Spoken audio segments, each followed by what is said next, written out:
Bismillah ar-Rahman ar-Rahim, Alhamdulillah Rabbil Alameen, wassalatu wassalam ala Sayyidina Muhammad wa ala alihi wa sahbihi ajma'in. In the name of God, the most compassionate, the most merciful, all praise and thanks belong to God, the Lord of the world. May peace and blessings be upon Prophet Muhammad, his family, his companions, and all of God's prophets and messengers. Good afternoon, everyone. Thank you for those of you here and those of you watching. We appreciate you being here today. My name is Edward Ahmed Mitchell. I'm the National Deputy Director of the Council on American-Islamic Relations, our nation's largest Muslim civil rights and advocacy organization. Thank you all for coming, and everyone practicing and observing Ramadan Mubarak. Our national team is gathered here today to release the findings of our 2021 Civil Rights Report, which is titled Still Suspect: The Impact of Structural Islamophobia. As many of you know, for the better part of almost 30 years, CAIR has been releasing annual civil rights reports. These reports monitor and track discrimination complaints that we and our chapters receive across the country. This information, as you're going to see today, is critical. It allows us to know what is happening on the ground in local communities.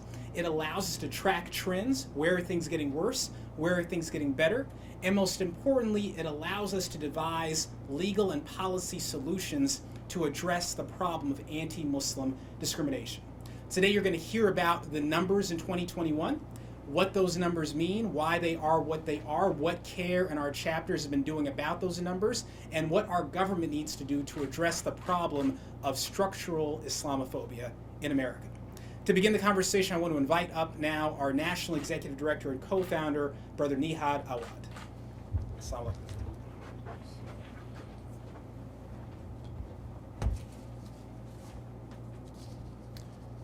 Good afternoon and assalamu alaikum. Peace be to you. My name is Nihad Awad, Nihad Awad, the National Executive Director of CAIR, the Council on American-Islamic Relations. We're here today to announce the results of a major and breakthrough civil rights report, the first of its kind when it comes to the numbers this time. However, this report has been a tradition of CAIR. It is the only civil rights report that American Muslims have pertaining to the civil rights. From its title, Still Suspect, this report speaks for itself. Islamophobia is structural and deep in our society. This suspicion is deep because it impacts the lives of millions of American Muslims. It has been escalating for the past 3 decades since CAIR started to document these cases. Our survey last year of American Muslims after 20 years of 9/11 showed that the majority of American Muslims expressed in their survey that they have suffered or experienced some kind of anti-Muslim discrimination in the past 20 years. Before I go in details about the findings and the importance of today's finding, I would like to thank our team who put out this report together, especially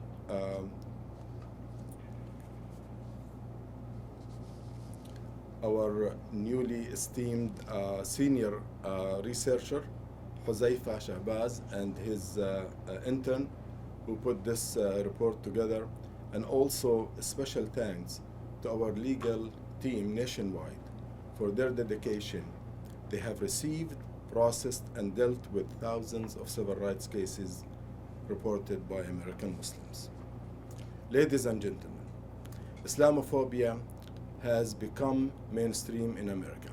It made its way into the government institutions and public sphere through laws, policies, political rhetoric, and other manifestation. In 2021, CAIR has received a total of 6,720 complaints nationwide, involving a range of issues including immigration and travel, discrimination, law enforcement and government overreach, hate and bias incidents, incarceree rights, school incidents, and anti-BDS free speech incidents. This represents the highest number of cases reported to CAIR in 27 years. This milestone is alarming. Despite the progress our society has made in addressing many social injustices, Islamophobia continues to threaten American Muslims' lives. These 6,720 complaints clearly indicate that the government and its institutions have been discriminating against Muslims. And bias continues to have disproportionate effect on American Muslims' lives, and further demonstrate that our communities continue to be viewed with suspicion.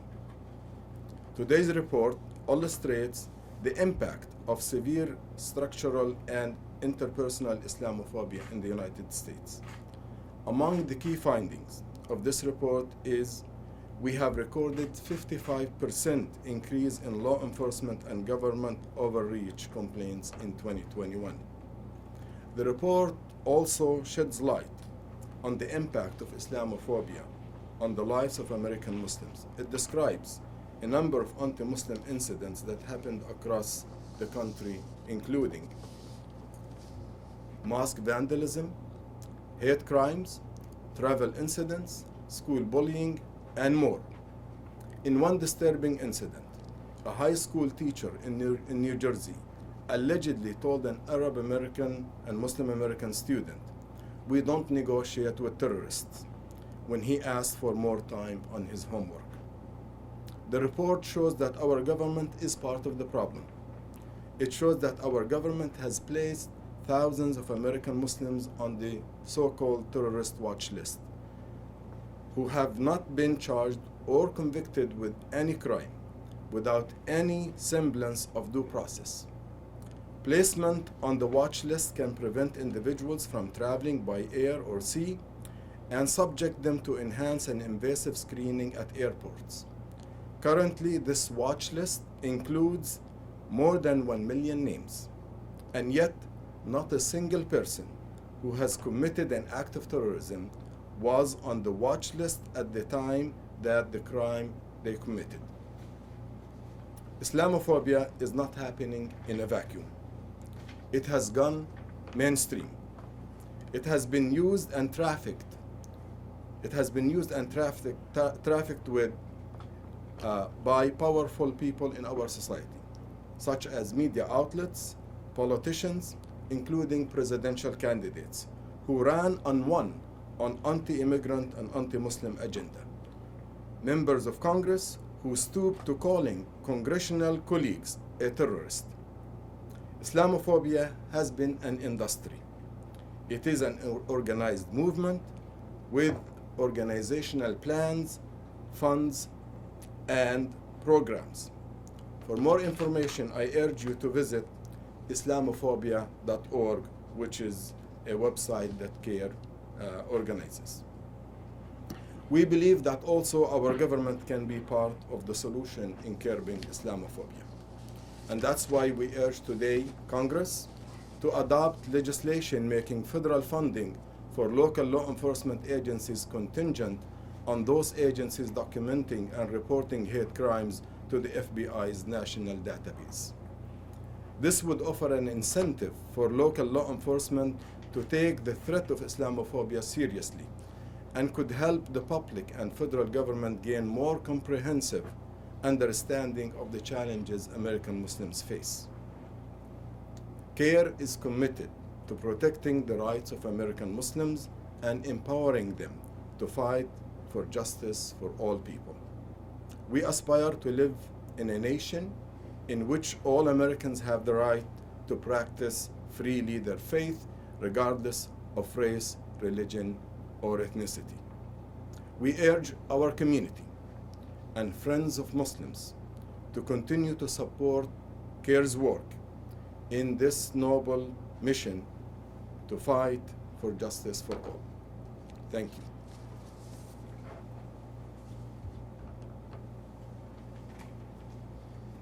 Thank you, Brother Nihad. And now we'd like to welcome up CAIR's Chief Operating Officer, Attorney Tania Clevenger.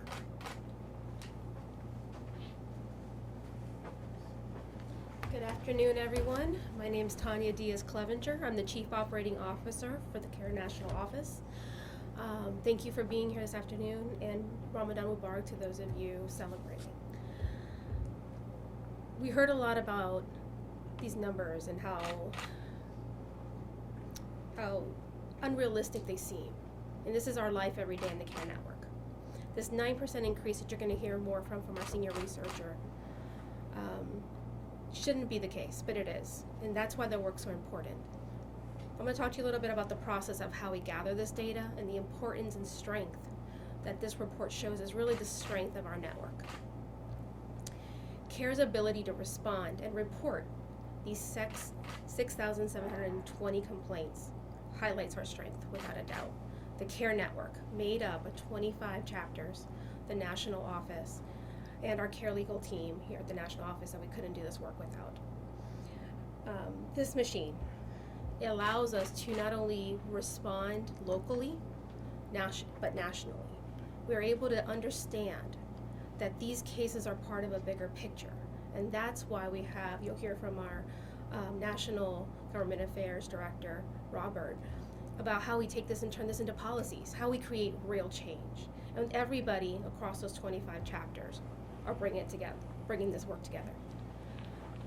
What's interesting, these 25 chapters who do the work and report it to the national office so you can get this report here and understand the data year after year, to understand how we create impact, how we create change, and why we won't continue the fight, stop the fight, until these numbers go down and are non-existent. So those chapters are responding locally. They are fighting these cases.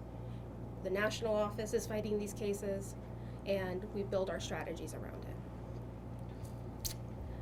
What's interesting, and our deputy director alluded to it, is the law enforcement, federal and state, have a similar network. But they're not doing their job. They're underreporting hate crimes. Because they're underreporting these hate crimes, that's why these numbers keep rising, because they're not held accountable. And that has to change. I really want you to listen to the details of this report. It really explains why we continue this work, why we need to continue to grow. So with that, I want to introduce our senior researcher, Shabazz, to give you those details. Well, good afternoon, everyone. My name is Shabazz, and I serve as the senior researcher with the Council on American-Islamic Relations. Today, we are releasing our new civil rights report titled Still Suspect, the Structural Impact of Islamophobia. The word structural is significant in the understanding that Islamophobia has seeped into every part of our society. It has made its way into government institutions and the public sphere through laws and policies, political rhetoric, and other manifestations.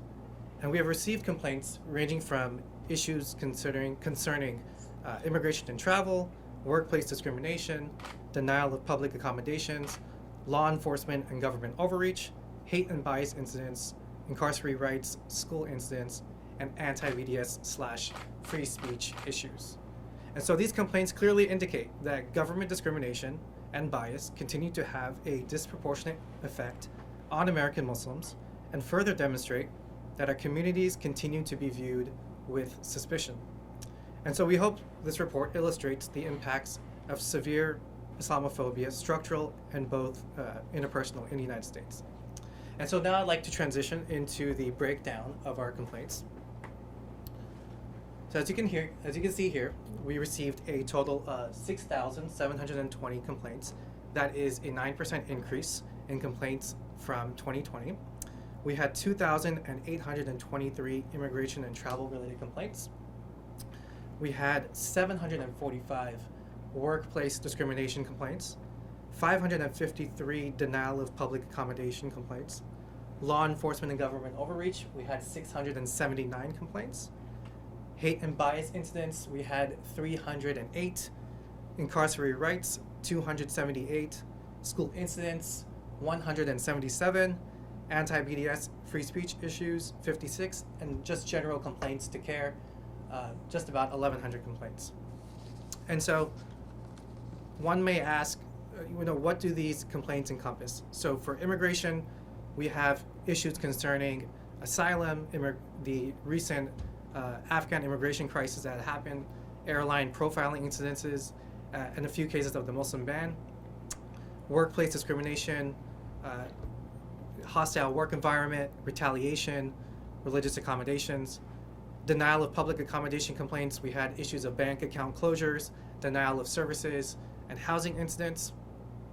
For law enforcement, we had issues of FBI harassment, the no-fly list, the watch list surveillance complaints, hate and bias. We had issues of mosque vandalisms, verbal harassment, physical violence, and the forcible removal of hijabs. And then we had also issues with incarcerated rights, so religious accommodation issues, issues with facilities. And then in the schools, we had Islamophobic school curriculum, holiday denials, and consistent bullying. And so we want to be able to kind of break this down and see, okay, what are some of the main findings that we found? So as you can see, we had, again, 6,720 complaints. There was a 9% increase in complaints since 2020. We had 2,823 complaints regarding immigration and travel-related issues, making it the most frequent report that we received for the second year in a row. And there was a 28% increase in hate and bias incidents, and we went over what those reports were. 35% of law enforcement and government overreach complaints concern the FBI's terrorist watch list, which you will hear from our government affairs director soon. And a 13% increase in workplace and public accommodation discrimination complaints. And so we'll just go over a few kind of key takeaways here for the public. So one, we recorded a 56% increase in immigration complaints, which may have resulted from the Afghan immigration crisis in the summer of 2021, and the increased number of Americans traveling as the pandemic eased. There was a 13% increase in workplace and public accommodation discrimination complaints, as many workers returned to in-person work and most businesses resumed normal operations. We documented a 28% increase in hate and bias incidents, which reinforces the fact that many local law enforcement agencies are drastically underreporting or completely failing to report hate crimes to the FBI's racial database. And it's important to note here that according to Axios, there was a recent reporting done, the law enforcement agencies around the country are opting not to share statistics about hate crimes with the FBI. In fact, they found that a number of police agencies participating in the FBI's hate crimes report has declined for the third straight year. And in addition, they found that 88% of cities do not report hate crimes at all. And we also noted a 55% increase in law enforcement and government overreach issues. 35% of law enforcement and government overreach complaints involved the terrorist watch list, and a 15% decrease in incarcerated rights complaints, which the cause of remains unclear at the time, and a 55% increase in school incidents complaints, as most students returned back to in-person instruction. And so that's the data, right? And so now we need to know, what is the story behind this data? It's not just numbers. We actually have real faces behind that. And so here's just a sample of the impact of Islamophobia on the lived experiences of American Muslims. So number one, I think Brother Nihad mentioned this. In New Jersey, we had, again, a high school teacher in Ridgefield allegedly told an Arab Muslim student, "We don't negotiate with terrorists," when asked for more time on his homework. And the teacher reportedly later approached the student and said, "I didn't mean it like that." And the incident was reportedly witnessed by the entire class and another teacher. In Texas, on the 20th anniversary of September 1st, 2001, a bloody pig's head mask and an anti-Muslim sign were placed in front of an Islamic center/school, and the sign read, "Muslims, you are as unclean to God as a pig is to you. Have your idolatry washed clean by the blood of Jesus Christ." And then last, in Michigan, an African-American Muslim woman was physically assaulted by a passenger while flying on Spirit Airlines on the 20th anniversary of 9/11. The assailant called the Muslim woman a terrorist, along with a number of profanities. And when the assailant realized people were recording her comments, she allegedly punched the Muslim woman with her fist.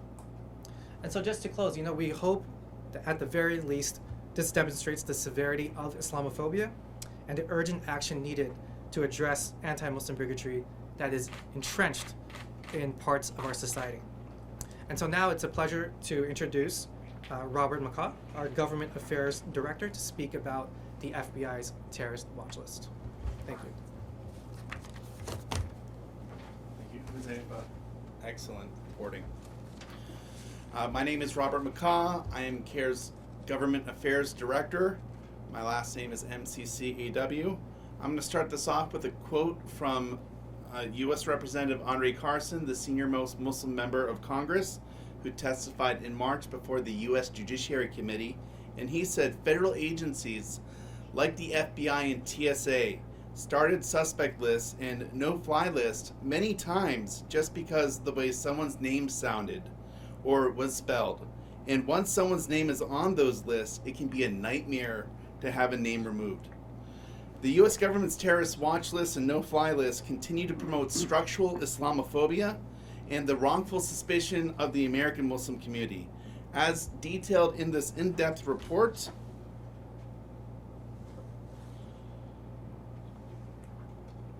the terrorist watch list stigmatizes millions of people around the world who have not been charged or convicted with a crime, including many American citizens, and they are now known as known or suspected terrorists without any semblance of due process. Placement on the watch list can prevent individuals from traveling by sea or air and subject them to enhanced or invasive screening at U.S. airports or at the border. It can also prevent them from banking, the ability to rent a car, or even get a job due to the federal government's private distribution of this watch list. As mentioned earlier, 35% of law enforcement and government overreach complaints to CAIR concern the FBI's terrorist watch list. Over the past 20 years, this watch list has grown to 1.6 million names.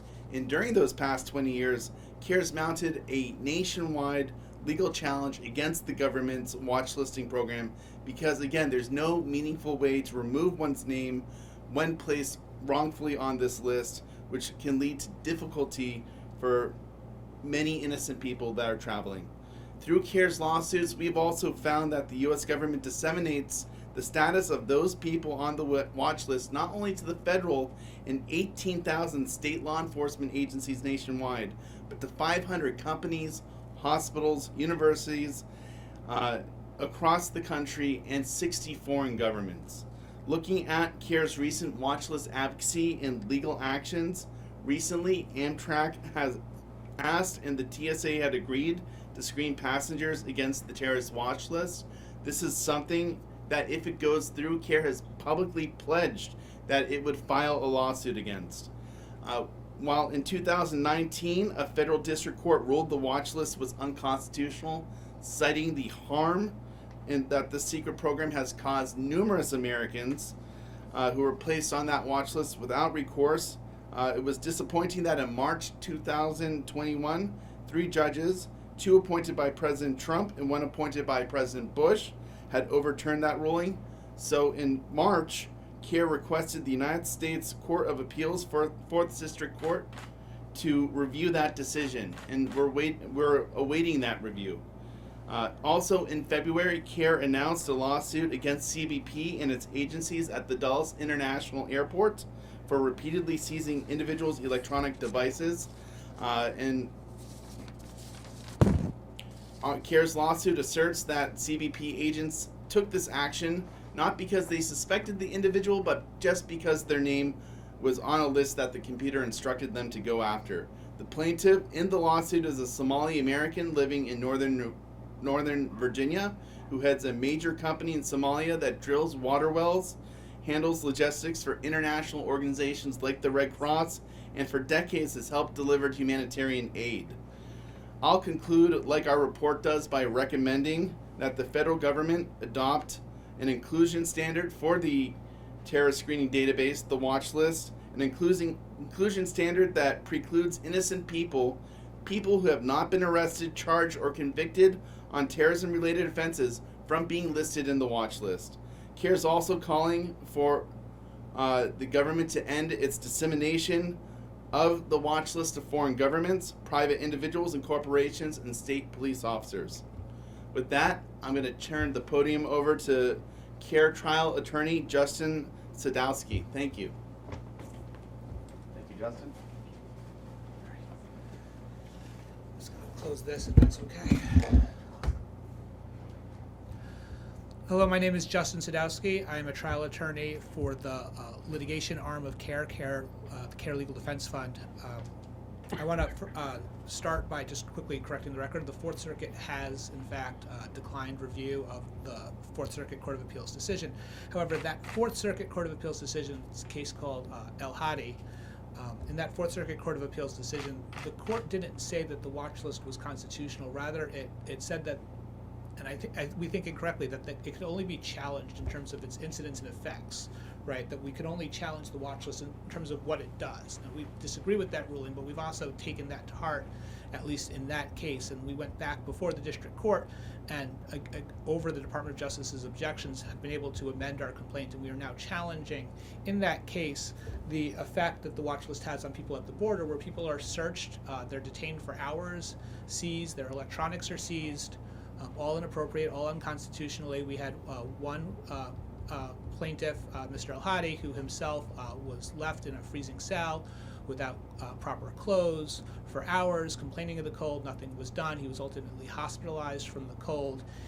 And he brought a Bivens case. We brought a Bivens case on his behalf. The Sixth Circuit, I think again inappropriately, Trump judge again said that there's no claims against federal governments at the border. Those claims are called Bivens claims, and the court said that Bivens does not exist at the border. We think that is wrong, and we are taking that case with the help of the University of Texas Supreme Court Law Clinic to the Supreme Court.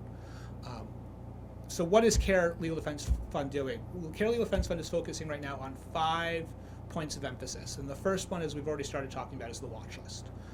We have brought, in addition to that case in Virginia, we have other cases in Virginia, D.C., Maryland, Texas, and Oregon, challenging the propriety of the propriety and constitutionality of the watch list and its effects. We are challenging what it does to people at the border.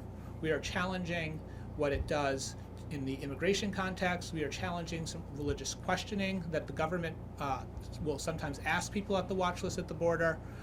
We are challenging its effects on banking, on the ability to own and possess a gun. All these challenges are being made. The one thing that I can say, though, is while we are going to continue to bring these challenges, Congress can act. Congress has never authorized the watch list. This is something that the Department of Justice and other government entities did on their own based on an executive order in the fear and chaos after 9/11, taking Islamophobia to heart, not accepting its responsibility of non-discrimination, and creating this list. This list has then acted like a virus, gone unchanged, and affecting more and more Muslims' rights. Congress has not failed to act to rein in it. We don't think it was authorized by Congress, and we think it is illegal for that reason alone. But Congress can act and take that power back from the government agencies and limit the ability for the government to act as prosecutor to thousands of Muslim Americans without any sort of due process. Second point of emphasis that we have that's on our list is on behalf of our brothers and sisters who are incarcerated in this country. The case summaries before you saw a slight decrease in the amount of Muslims who are bringing complaints to us from prisons and jails, but you have to keep in mind that it is extraordinarily difficult for incarcerees to bring complaints when they're discriminated against. They don't have access to telephones, they often have little or no access to the internet, they may not be aware of what we do, and then they also face constant and repeated retaliation when they complain of actions of their jailers. So we know that is going on, and we are fighting to put a stop to it. This very month, we filed a lawsuit and ensured that the incarcerees at DeKalb County Jail in Georgia would be fed. We worked behind the scenes this past month for a number of other jails and prisons throughout this country to make sure they were fed, thankfully without having to bring lawsuits in those areas. We will continue to make sure every Ramadan that our brothers and sisters behind bars get fed. We will also make sure that they are allowed to pray congregationally, that they have access to Friday Juma, access to do daily group prayers to get to themselves. Make sure that they are allowed to wear their kufi when they want. Make sure that their hijabs are not removed inappropriately in front of people of the other gender, and that we are starting to hear about prisons and jails that treat Islam like a gang.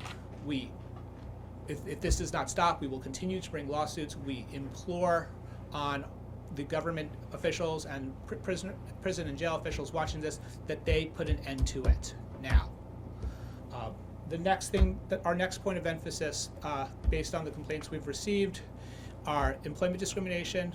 Employment discrimination is, of course, never okay, but on top of not discriminating against your employees, it is also important that employees who are Muslim have rights to accommodations that are reasonable and fair. That includes the ability to take off time to go to Juma, to take off time for Eid, to be able to wear hijab or kufi, and to be able to wear appropriate dress.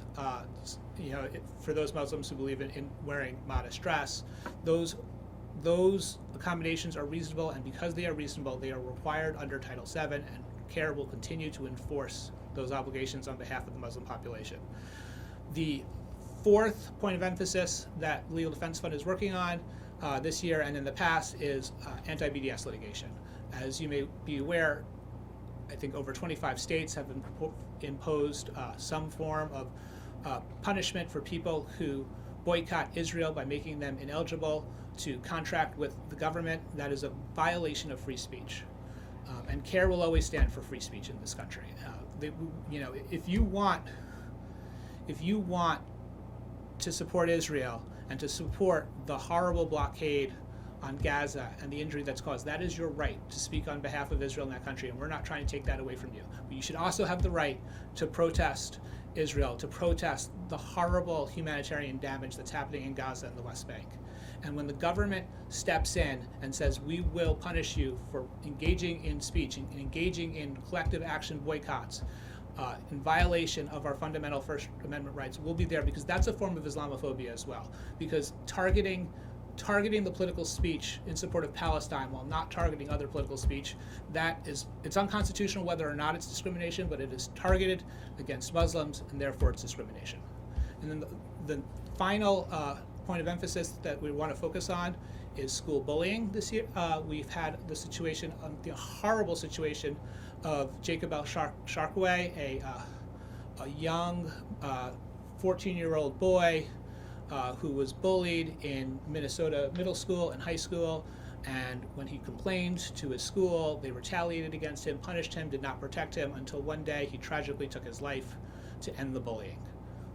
We will not stand for it. We are bringing a lawsuit for wrongful death and for violation of the Constitution against the Minnesota school district that would not protect him, and we will continue to protect the rights of Muslims who are bullied in schools because of their religion.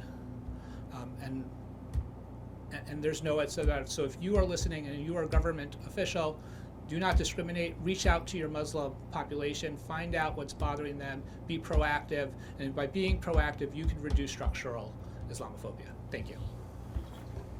Thank you, Jess. Thank you, Jess, for that excellent rundown of the work that CAIR Legal Defense Fund is doing on behalf of Muslims across America. And again, thank you all for watching today. You can download a copy of this report by going to www.cair.com. You can also reach out to our communications director, Ibrahim Hooper, at ihooper@cair.com to learn more about the 6,720 complaints we received in 2021 and what those complaints were and what we are doing about them. And of course, if you ever experience any sort of discrimination or bigotry at the local or national level, reach out to CAIR, either to your local CAIR chapter or our national office, so that excellent attorneys like Justin can step in to defend your right to be a Muslim in America, your right to practice your faith, your right to go to work, to travel, to live, to worship freely and safely. Thank you all so much. Assalamu alaikum. May peace be upon you.